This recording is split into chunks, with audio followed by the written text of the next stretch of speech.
Gloria al Señor, gloria al Señor. Dios bendiga a Enacoré, Dios bendiga a todo lo que hacemos aquí para adorar al Señor. Dios bendiga a los que cuando vieron como que se me fue la voz se preocuparon. No se preocupen, me ha pasado muchas veces, pero son los años. Vamos a echarle la culpa a los años. Pero ya me ha pasado varias veces. No tenía agua por aquí, me trajeron agua. David sacó unas pastillitas por ahí para refrescar la garganta. Gracias, David. Gloria al Señor. Hoy quiero que continuemos con lo que hace 2 domingos comenzamos. Y hoy vamos a tener la tercera parte de esta serie. Y no es el final es el domingo. Así es que ténganme paciencia, pero se pueden quedar sentados, pero Biblia en mano. Gloria al Señor.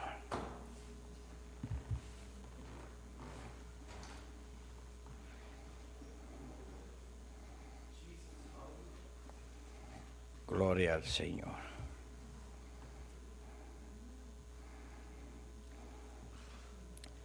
Biblia en mano. Ustedes saben que estamos trabajando con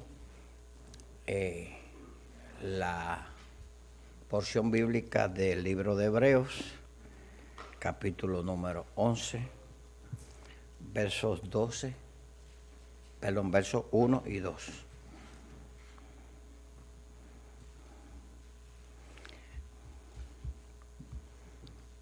Gloria al Señor.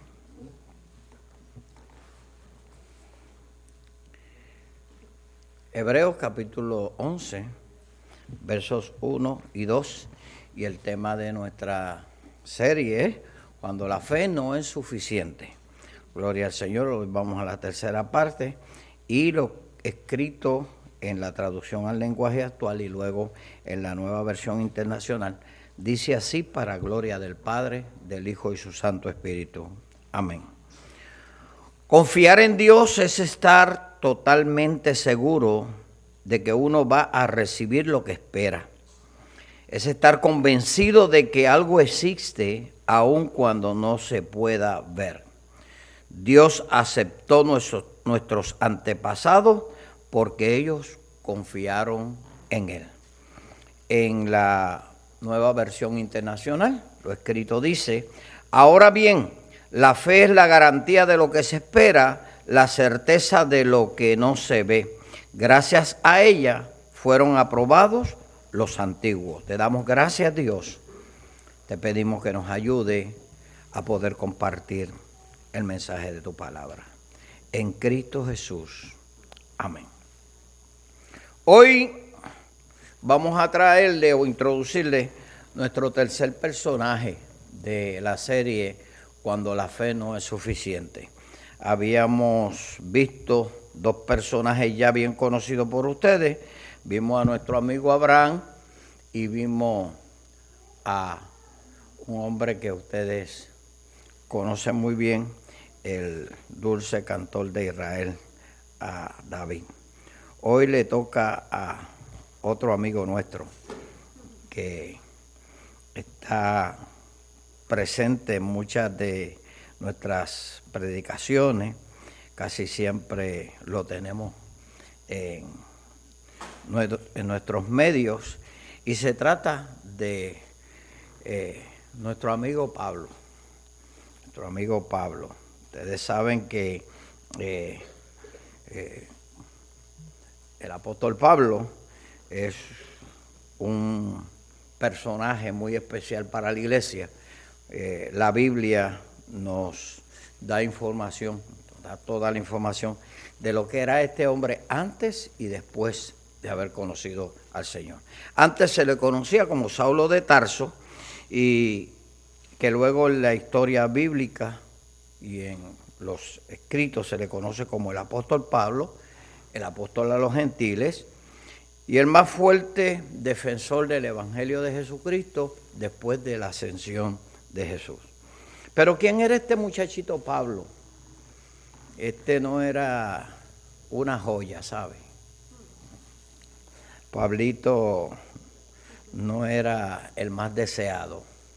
Quizás en su círculo en el que podía servir y lo utilizaban, podía ser bien apreciado, pero en otros círculos era despreciado.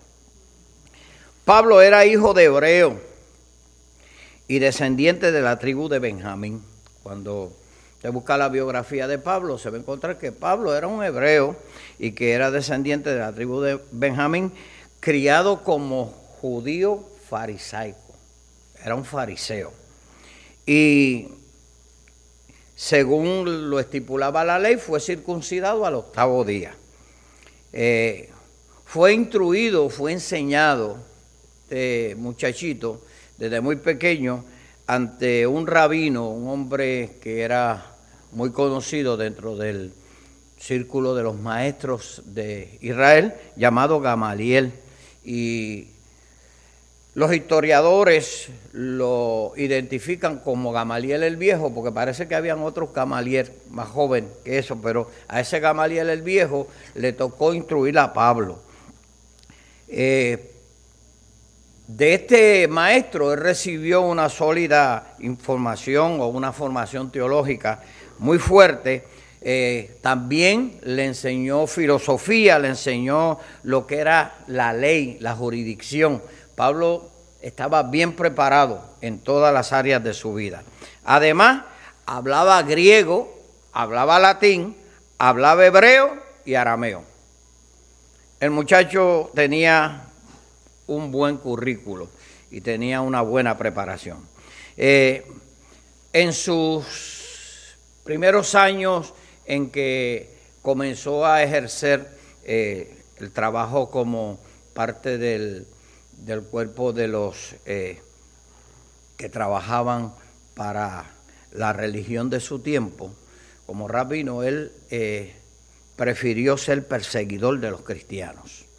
¿Por qué? Porque la nueva tendencia de servicio dentro del pueblo judío se estaba dividiendo entre los judíos que querían permanecer en la ley y algunos judíos que habían abrazado a la fe en Cristo por este personaje que irrumpe en la historia, que trae unas enseñanzas que empieza a trastornar y a cambiar toda la historia de la humanidad, y algunos judíos también se unieron a lo que es los seguidores de Cristo.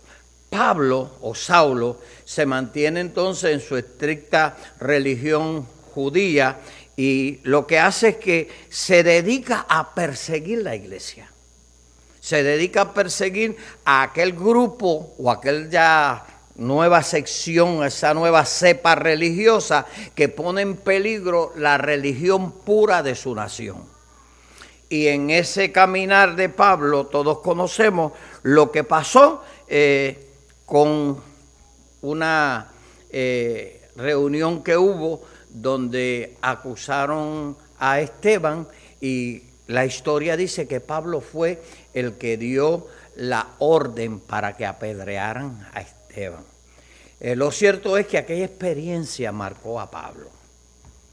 Aquella experiencia de haber dado la orden para apedrear a Esteban marcó a Pablo de una manera especial, y cuando se puso bien valiente, como nosotros decimos, se envalentonó Pablo con aquella muerte de Esteban y que le pareció bien a la gente de su religión y de su tiempo, y entonces empezó a recibir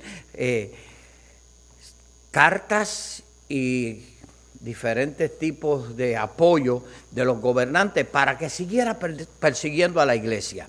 En ese desenfreno de este muchacho de seguir persiguiendo la iglesia, es que entonces el famoso encuentro con Cristo en el camino a Damasco se da, donde Saulo iba con cartas, iba respirando odio contra la iglesia, y allí tiene un encuentro con el Señor. Allí el Señor se le revela, allí el Señor le hace detenerse.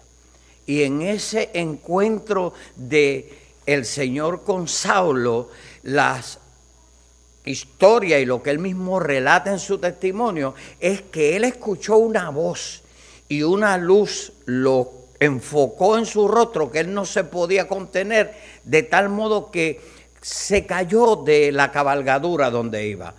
Y la voz le dijo: Saulo, Saulo, ¿por qué me persigues?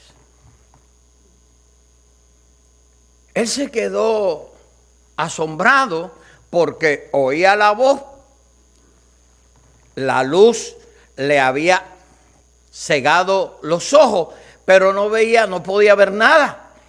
Y dice: yo no sé quién me está hablando. ¿Quién tú eres? ¿Quién eres, Señor? Y la voz le contestó: yo soy Jesús a quien tú persigues.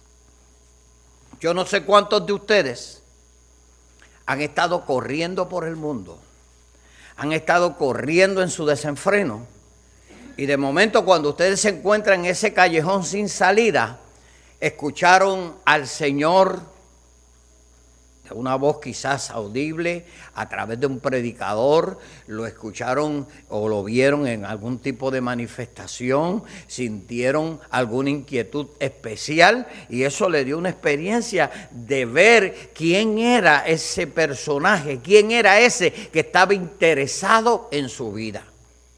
Yo sé que muchos aquí han tenido encuentros con el Señor que, si los ponemos a testificar, posiblemente no terminamos. Lo cierto es que este muchachito Saulo, entonces la vida le empieza a cambiar, le da un giro totalmente diferente. Se levantó, comprobó que no veía nada, se dio cuenta que estaba ciego y que tuvo que seguir instrucciones. El que daba órdenes ahora tiene que seguir instrucciones. Lo cierto es que permaneció en Damasco 3 días. Le impusieron un ayuno obligatorio, sin comer y sin beber nada, hasta que llegó Ananías. Y Ananías, que tenía temor cuando el Señor le dice que tiene que ir a visitar a Saulo, Ananías tenía temor y decía: pero si ese muchachito está persiguiendo la iglesia y tú me mandas que ores por él. Y las palabras de el Señor a Ananías es que vaya a orar por Saulo. Qué interesante que usted, como hijo y como hija de Dios, no sabe cuál es la próxima tarea que Dios le va a asignar. Y posiblemente Dios le dé una tarea que usted la encuentre peligrosa, que usted le encuentre a su entendimiento algo muy riesgoso. Y eso fue lo que pasó con nuestro hermano Ananías. Y cuando Ananías llega donde Pablo y le impuso las manos, al instante Saulo, que ya entonces está transformando por el Señor, recibe la vista y comienza a ver. Ananías lo bautiza como Pablo, ahora ya no es Saulo de Tarso, como Pablo. Le explicó quién era Jesús, lo instruyó en la doctrina cristiana y lo mandó a predicar el evangelio. Pero Pablo se fue para Arabia, porque Pablo entendía que él necesitaba, si va a hablar de algo, él tenía que estar saturado del conocimiento de lo que iba a hablar. Se va para Arabia, porque hay mucha gente que cogen al apóstol Pablo de la experiencia del encuentro con el Señor y lo ponen en Corintios, lo ponen en diferentes lugares, en Éfeso, predicando, ¿no? Pablo se fue a Arabia y estuvo allá 3 años orando, reflexionando y buscando la presencia del Señor. Cuando regresa a Damasco, después de esos 3 años, viajó a Jerusalén y allí conoció a un muchachito que se llamaba Bernabé. Y a través de llega hasta los apóstoles, que eran Pedro y Santiago, los líderes de la iglesia de su tiempo. Su tiempo en Jerusalén le sirvió para conversar con los apóstoles, hablarle de su encuentro con el Señor, y cómo de ahí en adelante tiene que empezar a huir. Ahora no está huyendo de nadie, sino de los que le daban cartas de recomendación para... Antes la iglesia huía de Pablo, ahora Pablo está huyendo de los judíos. Qué interesante, ¿verdad? Después de 14 años, aparece este muchacho Bernabé y va donde Pablo, a Tarso, y se fueron hacia Antioquía. Allí en Antioquía empezó el ministerio de Pablo en diferentes lugares y empezó a ocurrir hambre y la iglesia empezó a darle, ellos viajaron a Jerusalén para buscar apoyo financiero para las iglesias y así Pablo se constituyó entonces el apóstol a los gentiles. Cerca del año 49, es interesante que Saulo nace alrededor del año 5, o sea, que los que piensan que Saulo no conocía de Jesús, Saulo conocía muy bien de Jesús. Jesús nace, según la historia, Jesús nace el día 4 antes de Cristo. Jesús enmarca la historia y eso es otro tema para explicárselo. Pero Saulo y Jesús eran prácticamente contemporáneos, no se llevaban mucha diferencia de edad. Por lo tanto, un judío, estando en Jerusalén, celoso de la ley, tiene que haber estado enterado de todos los movimientos y todas las cosas que Jesús hacía. Cuando usted le diga, no, que Pablo conocía a Jesús muy bien. Yo hasta me atrevo a echar mi imaginación a correr, que si Jesús estaba en una esquina predicando, Pablo estaba por allá escuchando, ¿qué dirá ese loco nuevo? Pero la realidad es que son contemporáneos. Y más o menos en el año 49, que tuvo la reunión importante de Pablo con la iglesia en Jerusalén, y allí entonces que Pablo empieza a recibir instrucciones para ir a predicar. Y cuando Pablo empieza a enseñar y comienza a predicar, empieza a establecer iglesia.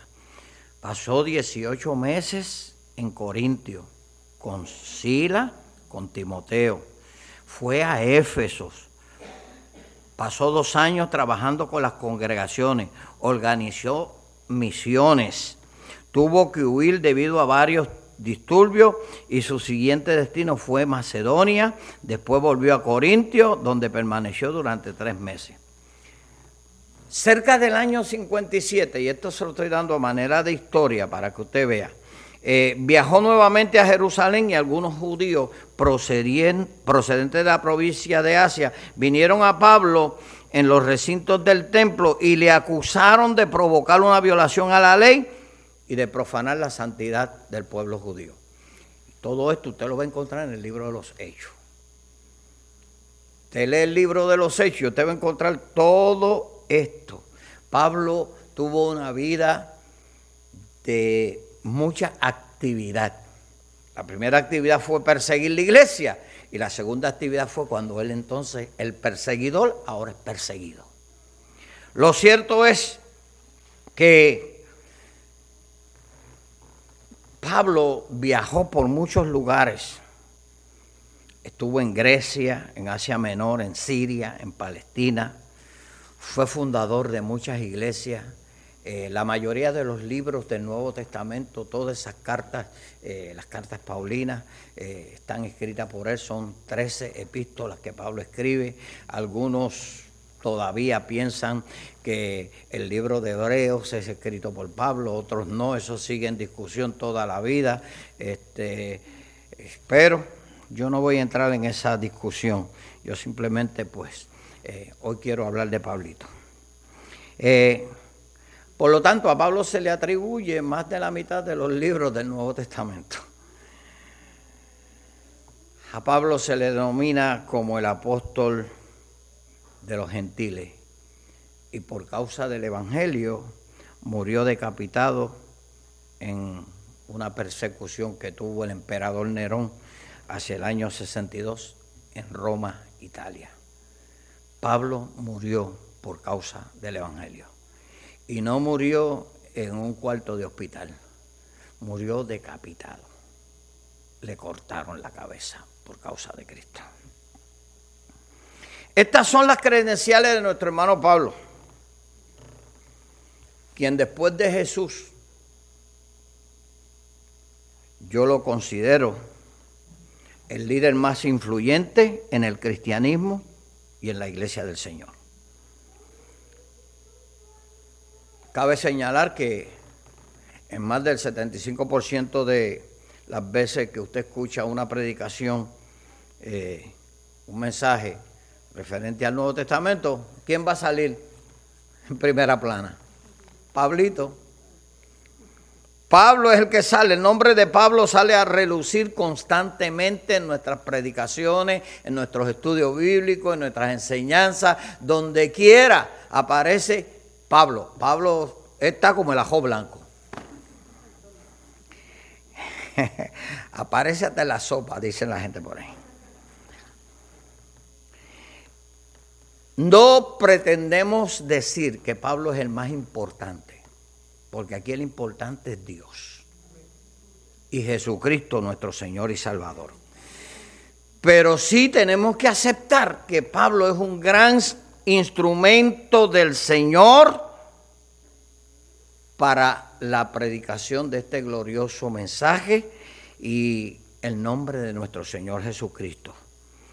Y para que el mundo llegara a alcanzar noticias de Jesucristo, Pablo fue un gran influyente de ese mensaje. Fue un gran instrumento. Cuando usted mira el libro de los Hechos, léase el libro de los Hechos. A usted no le gusta la historia, pero trate de que le guste. El libro de los Hechos narra en el primer capítulo la información para poder entender la historia de la iglesia. ¿Cómo nosotros entendemos la historia de la iglesia? Cristo termina su ministerio, es crucificado. Nuestro Señor, nuestro Salvador es crucificado. Ahorita verá la gente por ahí viendo las películas, lo que reseñan los de la pantalla grande en lo que es la Semana Mayor, y usted ve a la gente llorando, ¡ay, Señor, te moriste! Pero no se convierten. Hay países donde celebran peregrinaciones, lo que llamábamos, o que conocen ellos como procesiones, donde tratan de hacer un evento que pueda demostrar el sufrimiento de Cristo, y cogen un hombre y le ponen una cruz y lo llevan, y muchas veces lo ponen amarrado de diferentes formas y maneras. Hay diferentes tipos de ceremonias, de rituales que hace la gente para acordarse de lo que pasó con Cristo. Lo cierto es que el libro de los Hechos narra después de la muerte y la resurrección de Cristo. El libro de los Hechos comienza a narrar lo que Jesús hizo, y ese primer capítulo dice que se le presentó a un montón de gente y que Jesús no salió de la tumba para no aparecer más ante la sociedad.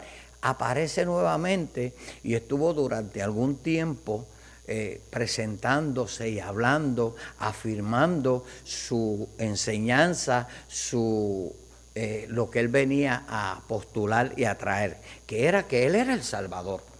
Es tan cierto que cuando usted mira el libro de los Hechos comienza con esa narrativa y dice que esto es la historia de Jesús, de lo que pasó y lo que aconteció hasta el día que ascendió al cielo.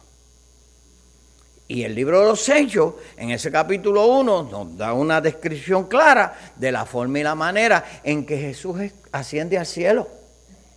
Y cuando Jesús asciende al cielo, hay un mensaje poderoso detrás de ese evento. Y ese mensaje poderoso es que del mismo cielo viene una voz y le dice a los seguidores de Cristo: varones galileos, ¿por qué ustedes están mirando al cielo? Porque una nube cogió a Jesús y lo fue levantando en su misma presencia. Y la voz le dice: ¿por qué ustedes están mirando al cielo? Este mismo Jesús que ustedes ven ascender y subir al cielo, de esa misma forma volverá. Y los discípulos vieron a Jesús ascender, pero Jesús le había dado instrucciones, le dijo: no se me vayan de Jerusalén, muchachos, hasta que no sean investidos del poder del Espíritu Santo. Capítulo 2 del libro de los Hechos, que ha sido bien predicado y que usted lo conoce, donde viene el aposento alto, el día de Pentecostés, la llenura del Espíritu, y salen los discípulos de aquel aposento alto a comenzar a predicar el Evangelio de Cristo. Con temores se enfrentan a este muchacho, Saulo de Tarso, que coge como primera víctima para que vieran su determinación y lo que él era capaz de hacer, y coge a Esteban y lo manda a que lo apedreen delante de toda la multitud. De ahí en adelante el libro de los Hechos empieza a hablar sobre el desarrollo de la iglesia, y durante los primeros capítulos empieza a hablar lo que hicieron los discípulos y lo que comenzó a hacer el Espíritu Santo en medio de la iglesia. Por lo tanto, usted debe estar familiarizado con el libro de los Hechos. En el libro de los Hechos hay mucha información que a usted le conviene estudiar y que a usted le conviene examinar constantemente. ¿Ok? En esa formación de la iglesia, la participación de los apóstoles fue bien importante. Y ellos hicieron su trabajo, hicieron su parte, y empiezan a introducir los nuevos líderes. Aparece Pedro, al cual el Señor le dijo: Pedro, ahora tú eres piedra, y sobre esta roca, sobre Cristo, voy a edificar mi iglesia, y tú tendrás que trabajar y tú tendrás que hacer una serie de cosas. Y los apóstoles aceptaron el compromiso que habían hecho con el Señor, y todos conocemos la historia. Hechos menciona a los que iban camino de Emaús, menciona una serie de eventos de los discípulos, pero vamos a encontrar a Pablo, que sin duda es el que aparece como líder en el capítulo 9 del libro de los Hechos. Ahora nace un nuevo líder que no es apóstol, que no estuvo con Jesús en el círculo íntimo, pero que tiene un encuentro con Jesús, y él mismo lo narra en el camino a Damasco. Y ahora Pablo en el capítulo 9 domina lo que es la audiencia. Las noticias ahora estaban enfocadas en Saulo o en Pablo, que ya se convierte. Empiezan las noticias, todo gira alrededor de Pablo. Y usted va a ver que desde el capítulo 9 en adelante los demás apóstoles apenas se mencionan. Pero ahora es Pablo quien empieza a dominar la historia de la iglesia. Por tanto, lo que Dios promete, Dios lo cumple. Y el Espíritu Santo comenzó a utilizar, en vez de este muchacho Saulo, al apóstol Pablo, a formar lo que es la iglesia a los gentiles. Lo que es usted hoy y lo que soy yo, se lo debemos a Cristo primero y a todo lo que Pablo trabajó en favor de nosotros, la iglesia del Señor. Usted sabe que todavía hay pensadores desde la perspectiva judía que no pueden entender que nosotros fuimos comprados por el precio de la sangre de Cristo. Ellos no lo pueden entender todavía. No aceptan eso. Hay grupos y posiciones judaizantes que todavía no aceptan a Cristo como el Salvador del mundo. y tienen problemas y tienen conflictos, ¿cómo van a ajustar todo lo que los profetas dijeron, los antiguos dijeron? Que todo, cuando usted lo enlaza uno con uno, van a terminar en la persona de Cristo, van a terminar en la iglesia, van a terminar en el mundo entero, van a terminar en lo que Juan vio y que Jesús, lo que Juan escribe, que Jesús dijo. Porque no envió Dios a su Hijo al mundo para condenar al mundo, sino para que el mundo fuese salvo por él. Esto no es para los judíos nada más. Cristo no vino por un grupo en particular, Cristo vino por toda la humanidad. Y usted y yo que estamos aquí, no pensemos que Cristo vino para salvarnos a nosotros nada más, los de Nueva Esperanza, que somos los nenes lindos del Señor. No, si ahí hay un pueblo que es gentil, gente que no conoce al Señor, gente que vive sin Dios, sin fe y sin esperanza, y que usted tiene la responsabilidad y la obligación de hablarle de Cristo, de decirle que Cristo es el Señor, de decirle que Cristo es el Salvador, y que si esa gente reconoce, aunque hayan matado a su papá, a su hermano, a su amigo, si esa persona reconoce que Cristo es el Señor, es su hermano en Cristo. Entonces el apóstol Pablo, este muchachito que se convierte, escribe en una de las cartas a los Corintios, capítulo 5, verso 17, de modo que si alguno está en Cristo, nueva criatura es, las cosas viejas pasaron, y aquí todas son hechas nuevas. ¿Qué es lo que significa esto en la vida nuestra? Que ni tú ni yo nos merecíamos la salvación. Ninguna de las personas que hay por ahí se merecían la salvación. Cristo se entregó para salvarnos. Dios en su amor, en su misericordia, entregó a su Hijo para que tú y yo fuésemos partícipes de la salvación que Él quería dar a la humanidad. Ese libro de los Hechos, donde Pablo tiene un papel muy importante y donde Pablo prácticamente domina el panorama después de ese capítulo 9, ese Pablo también tuvo sus crisis. Y tuvo crisis de fe, y tuvo crisis, y tuvo problemas y dificultades por causa del Evangelio. Si usted tiene problemas por servir al Señor, bienvenido al club.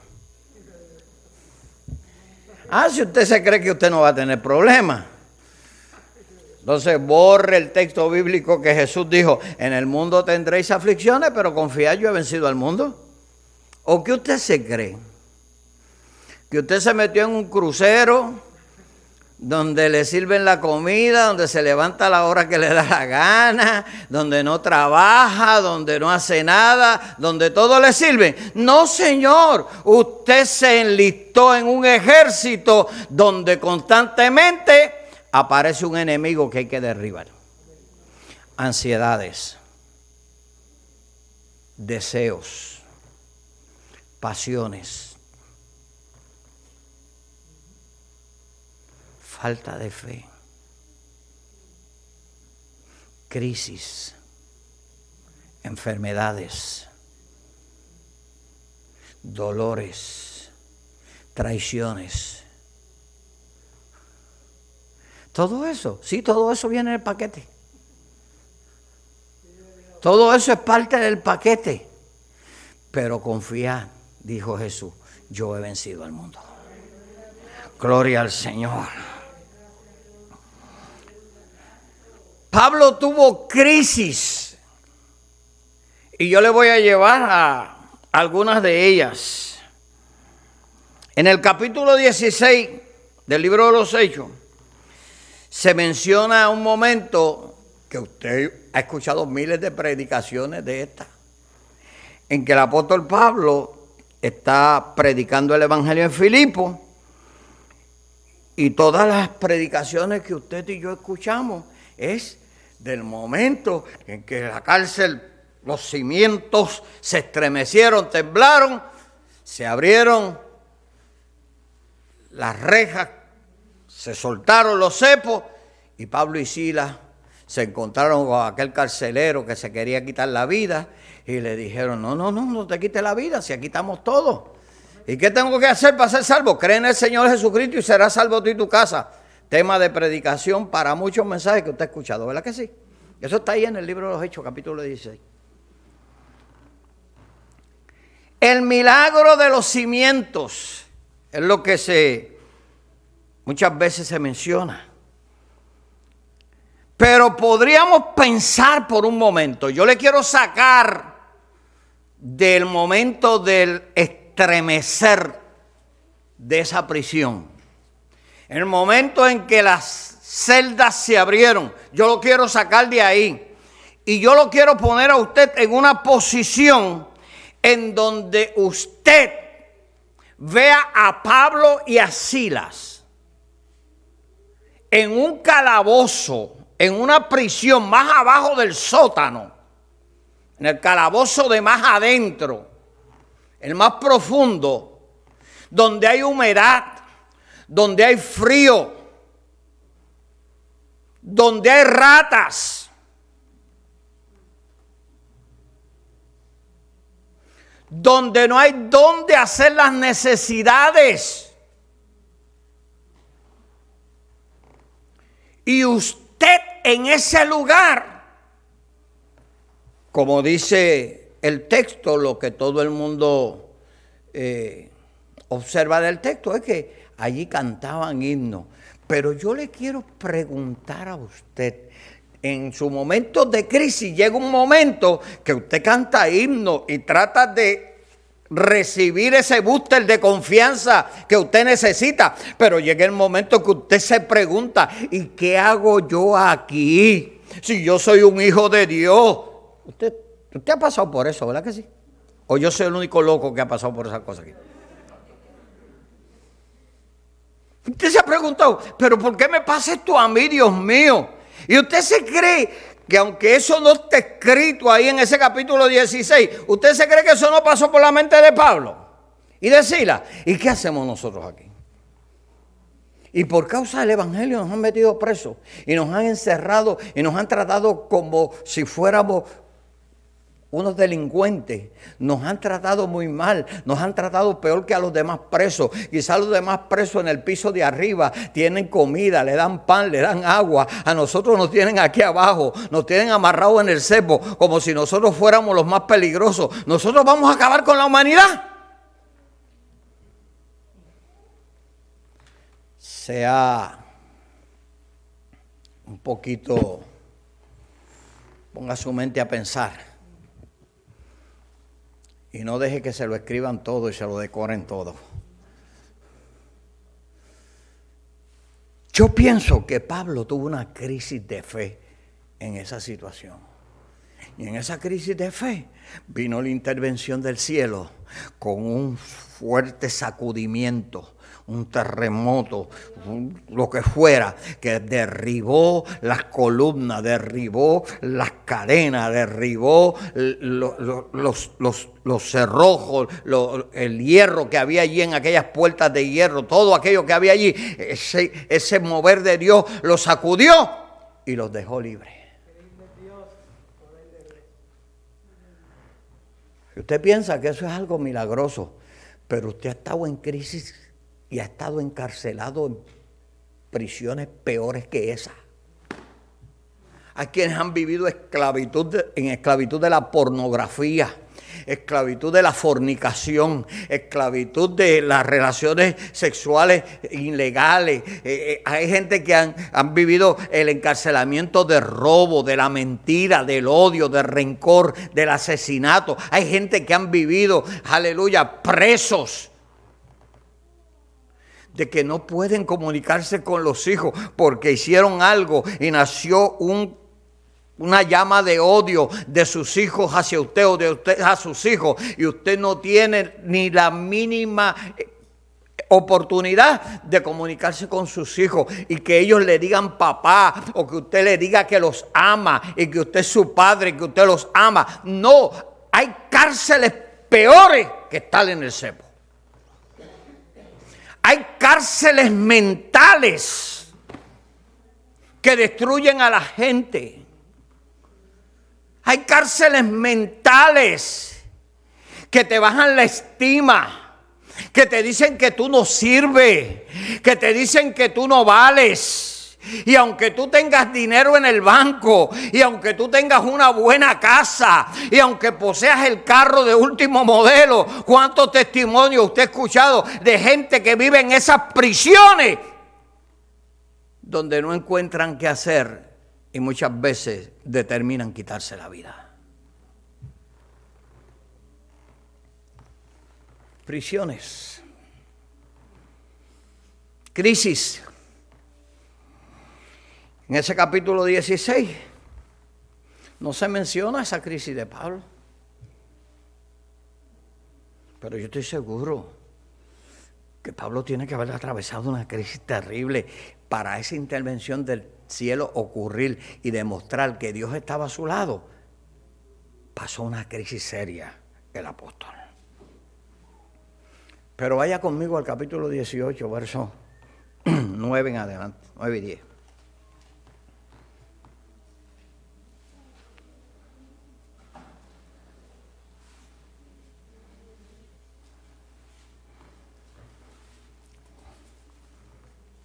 Mire lo que recogen estos dos versos, para que usted se dé cuenta que la vida de Pablo no era una vida de milagros era una vida complicada, era una vida de crisis.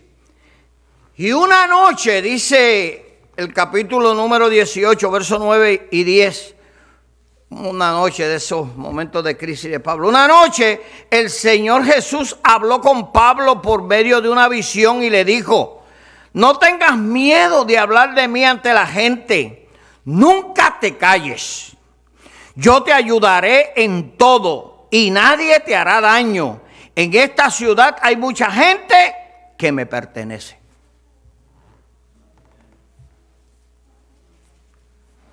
Para Pablo, este asunto de las visiones no era nuevo, porque él había tenido una visión en el camino a Damasco. La voz del Señor era prácticamente no muy difícil de reconocerla, porque fue el que lo liberó, el que primero lo dejó ciego, pero que después le devolvió la vista. El que le quitó la prepotencia y lo hizo humilde fue esa voz. El que lo llevó y lo pudo sostener esos 3 años en Arabia fue esa voz y ese Señor. El que lo mantuvo para poder realizar la obra del ministerio a la iglesia gentil fue esa voz, fue ese Dios. Y para Pablo, eso de las visiones no era algo extraño. Póngase a pensar por un momento.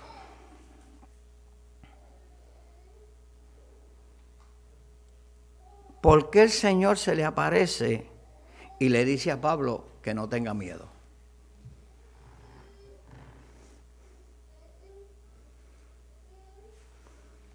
Para un buen entendedor, con pocas palabras basta. Si el Señor te está diciendo que no tengas miedo, es porque tú estás acobardado. Y que tú, si se mueve la cortina, ya, ay, por ahí hay un demonio.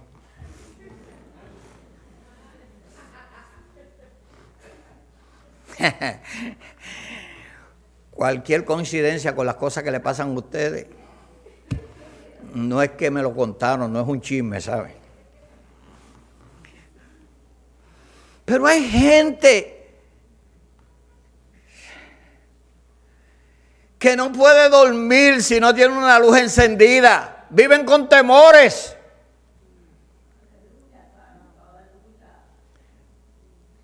Hay gente que todo el tiempo están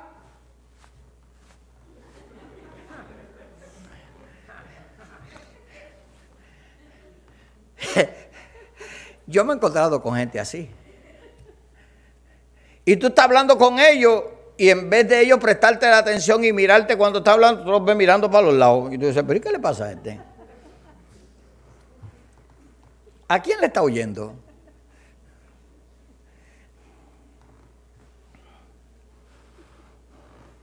Por lo tanto, pensemos por un momento que cuando el Señor le dice a Pablo que no tenga miedo, es porque Pablo estaba con un miedo terrible.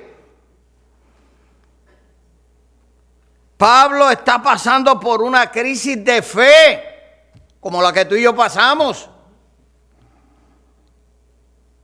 Jesús se le aparece para fortalecerlo. Muchas veces cuando usted está pasando por su crisis de fe, viene al culto, se canta una alabanza, el Señor comienza a ministrar, usted cierra los ojos y usted se siente en el cielo y usted adora a Dios y usted se le olvidó el problema, se le olvidó la preocupación, aleluya, como que usted recibe un booster, nueva fuerza y usted sale de aquí con toda la seguridad y la confianza de que el problema Dios le está dando la solución para el mismo. Pero son crisis. Y este muchacho, independientemente que fuera un héroe o es un héroe para muchos de nosotros los cristianos, tuvo su crisis de fe. Vaya conmigo al libro de los Hechos, capítulo 20.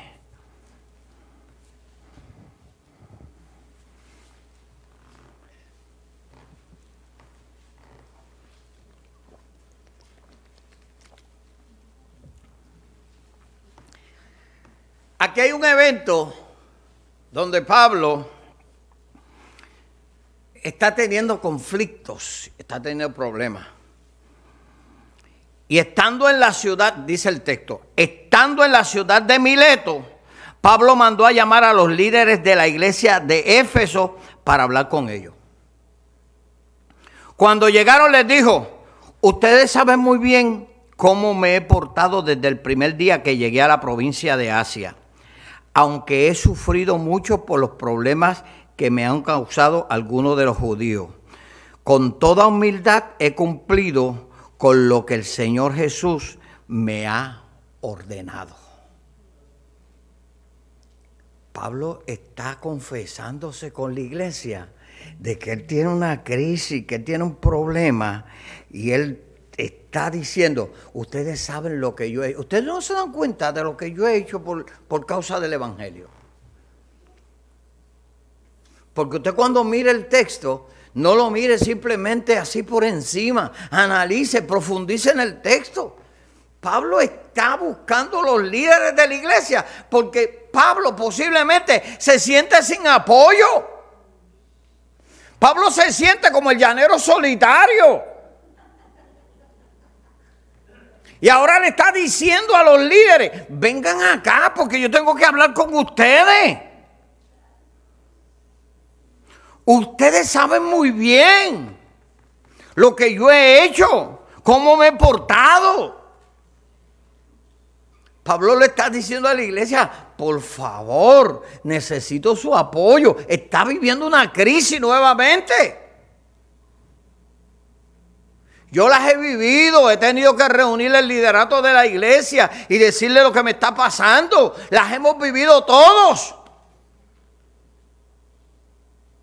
Persona que usted le hace una pregunta porque usted lo ve de una manera diferente a como usted acostumbra a verlo y lo ve cabizbajo en vez de verle alegre y usted le dice, ¿qué te está pasando? Y cuando le mira a los ojos las lágrimas le salen. Usted sabe que hay una crisis. Usted sabe que hay un problema. Nadie llora por llorar. Nadie sufre sin razón.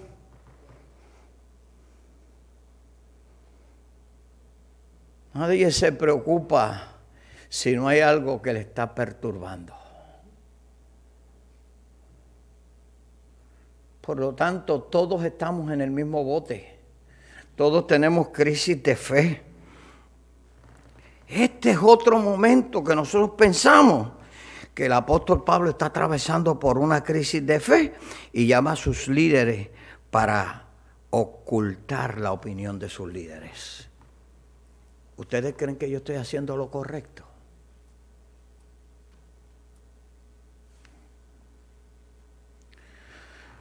Todo ser humano, iglesia, todo ser humano, por más usado que sea por Dios, por más experiencia que posea en su vida como cristiano, siempre va a aparecer una crisis de fe. Siempre va a aparecer una crisis de fe. Pablo, como nuestro gran hermano en la fe, no es la excepción. Y las mismas herramientas que Dios tiene para los que le amamos son las que se repiten en la vida de cada creyente. Dios tiene miles y miles de formas y maneras para que tú puedas tener confianza en el momento de tu crisis. La intervención divina por sueños, revelaciones, mensajes, predicaciones, diferentes formas de intervención no van a faltar en la vida de cada creyente que ama a Dios. Nunca Dios nos va a abandonar, no nos va a dejar. Dios nunca nos va a abandonar, iglesia. Y la segunda parte que yo le mencioné a ustedes, que es la segunda herramienta que tenemos, es que apelemos, y hablé el domingo pasado de esto, que apelemos a nuestras experiencias personales. Hay que recordar el testimonio de lo que Dios ha hecho con su vida. Cuando se nos va agotando la fe, apela a esas experiencias, apela a esos momentos en que Dios te sacó, en que Dios te liberó, en que Dios te dio la victoria, en que Dios sacó la cara por ti. Porque el que lo hizo ayer lo va a hacer hoy y lo hará mañana. Y si hoy la crisis es tan fuerte que no veo salida, voy a decir, como dijo Job, yo sé que mi Redentor vive. Y aún del polvo de la tierra Él me va a levantar. Yo sé que mi Redentor vive. Yo puedo tener una crisis de fe, yo puedo tener una crisis económica, yo puedo tener una crisis, aleluya, de persecución, una crisis cualquiera que sea, pero Dios sigue siendo el mismo ayer, hoy y siempre, y Dios no cambia, y el Dios que estuvo contigo ayer va a estar contigo hoy y estará mañana hasta que Él venga y nos lleve a su presencia. Alabado sea el Señor. Para reafirmar esta verdad, yo quiero que usted vaya a la segunda carta de Pablo a los Corintios, capítulo 12. Y ya casi vamos cerrando porque tenemos Santa Cena.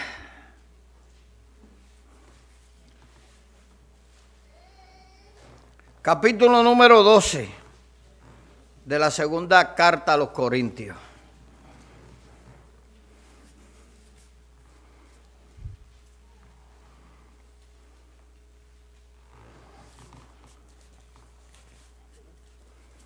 Mire cómo la traducción al lenguaje actual lo dice. Quizás a usted le guste más Reina Valera 60. Pero yo le voy a leer la traducción al lenguaje actual. Nada se gana con hablar bien de uno mismo. Nada se gana con hablar bien de uno mismo. Pero tengo que hacerlo. Así que ahora les voy a contar las visiones que tuve y lo que el Señor Jesucristo me dio a conocer. Y entonces Pablo, aquí en ese momento, comienza a decirle, conozco a un hombre. Ustedes me obligaron, ahora me van a tener que escuchar.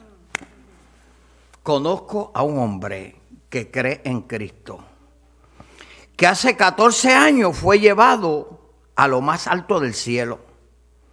No sé si fue llevado vivo o si se trató de una visión espiritual. Solo Dios lo sabe.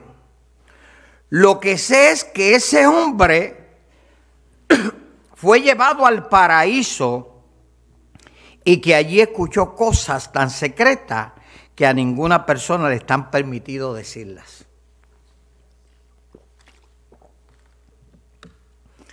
Hay cosas que usted vive con Dios, pero que no son para revelarlas. La mayoría de nosotros no somos capaces de tener el control de esta emoción como Pablo. Si a usted el Señor le muestra algo, yo creo que usted está llamándome todos los días: pastor, el domingo yo quiero una parte. Es que el Señor me dijo algo, es que el Señor me mostró algo, es que porque nosotros somos ¿qué?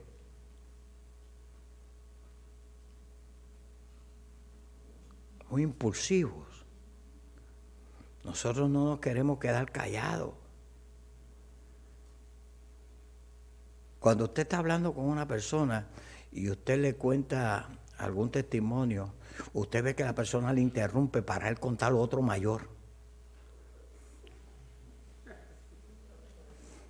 Pero ten paciencia, muchacho, déjame que te cuente el testimonio y después me cuenta el tuyo. Hay gente que no deja hablar a nadie. Ellos quieren acaparar la atención de todo el mundo. Pablo dice, mira, no sé si fue llevado vivo o si se trató de una visión espiritual, solo Dios lo sabe. Lo que sé es que ese hombre fue llevado al paraíso y que allí escuchó cosas tan secretas que a ninguna persona le están permitido decirlas. O sea, me pusieron un zipper en la boca, me pusieron crazy glue, no puedo hablar de lo que vi. No puedo expresar lo que allí yo viví, no puedo hacerlo.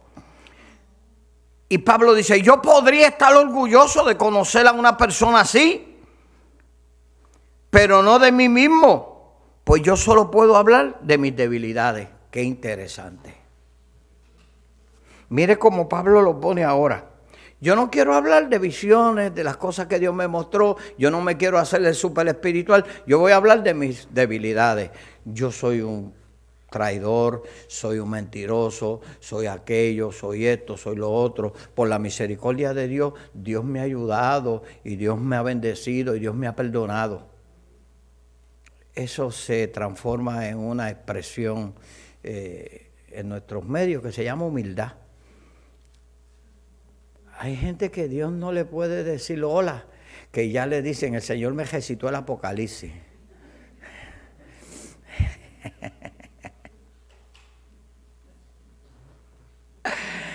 Vi el trono celestial, vi quién estaba a la derecha y quién estaba a la izquierda, pastor. Y eso era lindo. Yo no sé cuántos de ustedes se acuerdan. Que a mí me lo trajeron y yo dije, a mí no me dé eso.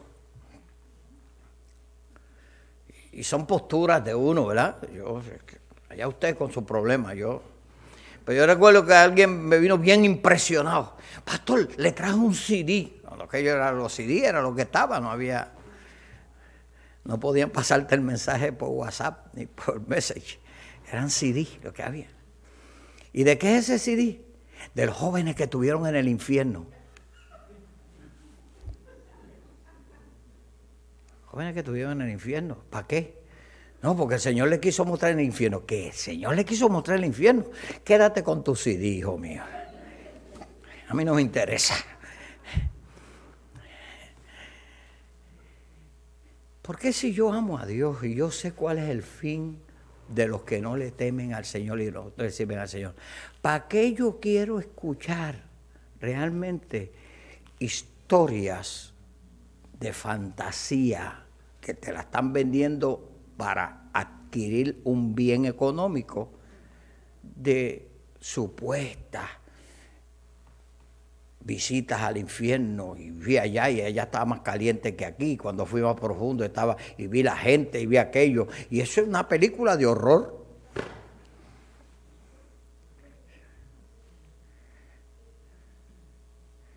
váyase con Frankenstein y esa gente, Harry Potter y esa gente, y haga un anuncio con ellos.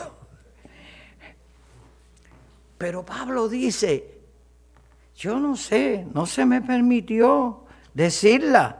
Yo podría estar orgulloso de conocer, pero no de mí mismo, pues yo solo puedo hablar de mis debilidades. Claro que hablar bien de mí no sería una locura, porque estaría diciendo la verdad. Si yo trato de hablar bien de mí, dice Pablo, yo no estaría loco, estaría diciendo la verdad, porque yo sé las experiencias que he tenido con Dios, pero no voy a hacerlo, no lo voy a hacer porque no quiero que solo por las cosas que hago o digo, o por las cosas maravillosas que Dios me ha mostrado, alguien piense que yo soy más importante de lo que en realidad soy. Por eso, para que no me llene de orgullo, padezco de algo muy grave. Es como si Satanás me clavara una espina en el cuerpo para hacerme sufrir. Y 3 veces le he pedido a Dios que me quite este sufrimiento, pero Dios me ha contestado, mi amor es todo lo que necesitas. Y aquí mucha gente se han puesto creativos. Y dicen que Pablo tenía escama en los ojos, que tenía aquello, que tenía esto otro, que tenía... Yo no sé lo que Pablo tenía. En algún momento quizás, cuando estemos en la presencia de Dios y conozca al enano Pablo Calvo, le pregunté, ¿cuál era tu debilidad, muchacho? Porque allá abajo me hablaron de muchas supuestas debilidades. Pero Pablo dice, padezco de algo muy grave, es como si Satanás me clavara una espina en el cuerpo para hacerme sufrir. 3 veces he pedido a Dios que me quite este sufrimiento, pero Dios me ha contestado, mi amor es todo lo que necesita. Mi poder se muestra en la debilidad. Por eso prefiero sentirme orgulloso de mi debilidad para que el poder de Cristo se muestre en mí. Me alegro de ser débil, de ser insultado y perseguido y de tener necesidades y dificultades por ser fiel a Cristo, pues lo que me hace fuerte es reconocer que soy débil. Pero yo sé que esa última parte del texto a usted no le gusta. ¿A usted no le gustaría ser débil, ser insultado, ser perseguido, tener necesidad, pasar por dificultades, por ser fiel a Cristo? Esa parte del Evangelio, pastor, no me la predique más. Predíqueme y cánteme el himno, todo va a estar bien. Todo va a estar bien. Todo va a estar bien. Aleluya. Qué interesante.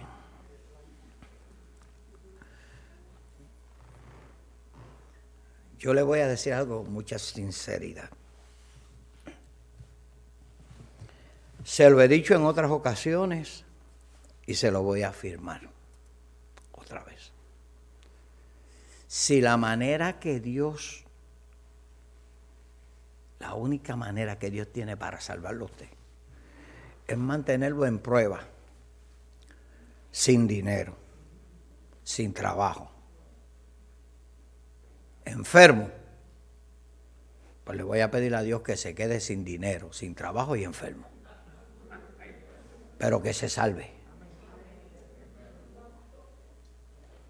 Pastor, pero no lo coja tan en serio, porque a mí me preocupa que usted se salve.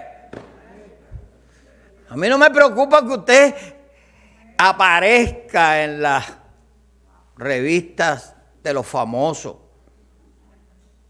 A mí no me interesa que usted aparezca mañana en la página de Facebook o en el New York Times o en donde sea. Usted aparezca como el más rico de Redding y que tiene una mansión de 20 cuartos y tiene 20 carros de lujo. Que eso es lo que hacen por ahí, aparentando los famosos y la gente que por batear una bola se ganan 40 millones de dólares, por meter una bola en un canasto se ganan 50 millones de dólares, que eso yo lo considero injusto. Cuando usted tiene que meterse 8 horas, 10 horas en una fábrica para traerle el pan de cada día a su casa. Yo no sé cómo usted podrá patrocinar a aquella gente que se dan ese estilo de vida y que se presentan multimillonarios vendiéndole música que lo que hace es dañarle la mente a sus hijos y dañarle la vida familiar a usted.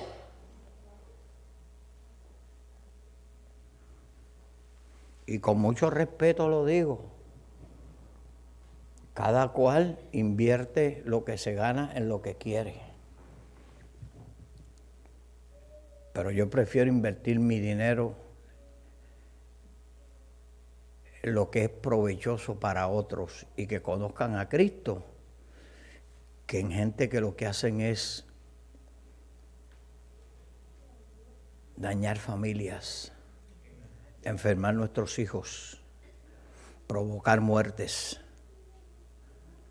provocar estilos de vidas que realmente degradan a la mujer, degradan lo que es la niñez, degradan lo que es el matrimonio, degradan lo que es los principios bíblicos, éticos, morales y espirituales que la Biblia menciona. Seamos cuidadosos, porque cuando venga tu crisis de fe, el dinero no es suficiente. Cuando venga tu crisis de fe, las amistades de renombre no son suficientes. Cuando venga tu crisis de fe, el carro de último modelo no es suficiente para resolverlo. La cuenta de banco no es suficiente para resolverlo. Lo único efectivo para resolver tu crisis de fe se llama Cristo. Y cuando tú sirvas a Cristo y tengas experiencias con Cristo y tengas momentos privados con Cristo y que tú puedas decir, el Señor me libró de esta, me libró de aquella, el Señor me salvó de esto, el Señor me salvó de aquello. Cuando venga la crisis de fe, apela al testimonio de lo que Dios ha hecho en ti. Apela a eso. Y recuerda lo que decía el salmista: bendice alma mía a Jehová y no olvide ninguno de sus beneficios. Y por ahí lo que hablamos en el primer mensaje, Él es que rescata tu vida del hoyo, el que te corona de favores.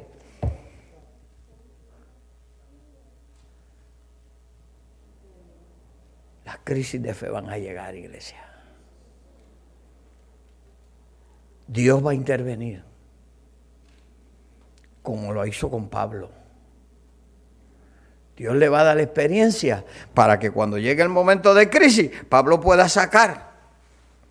Aquí tengo mi experiencia con el Señor.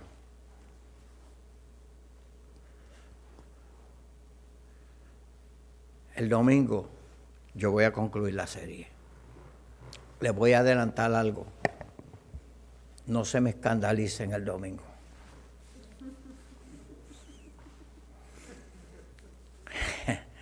Lo voy a dejar con eso, para que usted quiera venir a escuchar.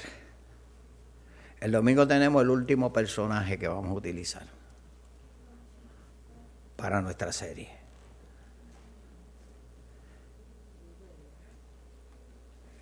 Y lo que le pido es que me den media hora, 40 minutos de su tiempo el domingo, para yo presentarle el último personaje dentro del tema cuando la fe no es suficiente. Que Dios me les bendiga, Dios les guarde. Y si hay alguien que necesita la oración, que necesita realmente tener un encuentro con el Señor, o si necesita fortalecerse en el Señor y en el poder de su fuerza, aquí estamos para orar por usted.